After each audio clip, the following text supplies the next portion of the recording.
Hi friends, இது என்னோட 4th video. இந்த வீடியோவில் நம்ம பழைய கடையிலேருந்து எடுத்து வந்து அந்த மினி ஃபேனை தான் ரெடி பண்ண போகிறோம். ஃபஸ்ட் நான் அதை ஓப்பன் பண்ணிட்டு உள்ள மதர் போர்டு பார்த்தேன். மதர் போர்டில் வந்து ஃபுல்லாக டஸ்ட்டாக இருந்துச்சு. ஸோ ஐபி வச்சு மதர் போர்டை ஃபஸ்ட்டு நல்லா க்ளீன் பண்ணிட்டு பேட்டரி டெஸ்ட் பண்ணி பார்த்தேன். எப்பவும் போல தான் பேட்டரி டெட்டு, அதனால தான் ஒர்க் ஆகலை. டைப் சார்ஜிங் மாடியூல் வச்சு பேட்டரி வச்சு ரெடி பண்ணலான்னு நினச்சேன். பட் வந்து நான் என்னோட யூஸ்க்காக யூஸ் பண்ண போகிறேன், என் டேபிளில் தான் வைக்க போகிறேன். ஸோ வந்து அது தேவையில்லை அப்படின்னு சொல்லிட்டு டெஸ்ட் பண்ணேன். நல்லா ஒர்க் ஆச்சு. So USB C type female port ஒன்று எடுத்துட்டேன்.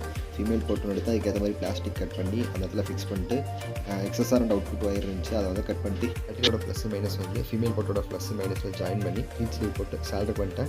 ஹீட் ஸ்லீவ் வந்து ஒரு டியூரபிலிட்டிக்காக தான் போட்டேன். நெக்ஸ்ட்டு வந்து ஒரு 30 டெஸ்ட் பண்ணி பார்த்தேன். நல்லா தான் ஒர்க் ஆச்சு. ஸோ வந்து மதர் போர்டை அசம்பிள் பண்ணிட்டு எல்லா பார்ட்டையும் ரீஅசம்பிள் பண்ணிட்டு எல்லா போல்ட்லாம் போட்டு வந்து அந்த சைடில் இந்த பிளாஸ்டிக்கை வந்து ஃபெவிக்விக் போட்டு ஒட்டி கேப் பண்ணி முடிச்சுட்டு ஒரு 30 இன்புட் கொடுத்து டெஸ்ட் பண்ணி பார்த்தேன். நல்லா தான் ஒர்க் ஆச்சு. இந்த வீடியோ உங்களுக்கு பிடிச்சிருந்தால் லைக் அண்ட் சப்ஸ்கிரைப் பண்ணுங்கள், சப்போர்ட் பண்ணுங்கள். தேங்க்யூ.